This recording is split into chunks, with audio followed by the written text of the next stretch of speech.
গত মাসে ইরানের প্রতিশোধমূলক হামলার পর কাতারে অবস্থিত মার্কিন আল উদেইদ মার্কিন বিমান শুক্রবার অ্যাসোসিয়েট প্রেসের বিশ্লেষণ করা ছবিতে দেখা গেছে ইরানের হামলা মার্কিনদের নিরাপদ যোগাযোগের জন্য ব্যবহৃত একটি জিওডেসিক গম্বুজ আবাসন সরঞ্জামকে আঘাত করেছে।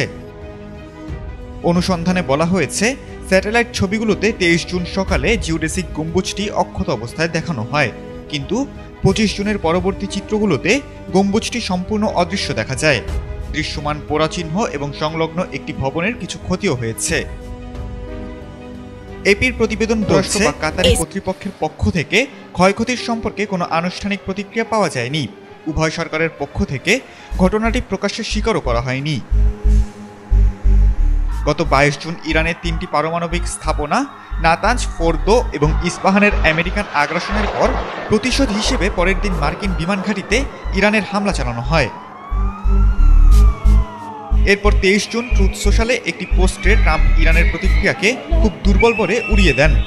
মার্কিন ঘাঁটিতে ইরানের হামলার পর যুক্তরাষ্ট্র কোনো পদক্ষেপ গ্রহণ করেনি। ট্রাম্প দ্রুত ওয়াশিংটন এবং তেল আবিবের পক্ষে একতরফা যুদ্ধবিরতি ঘোষণা দেন, যা এখনও বহাল রয়েছে। খালিদুল ইসলাম তানভীর, এটিএন বাংলা।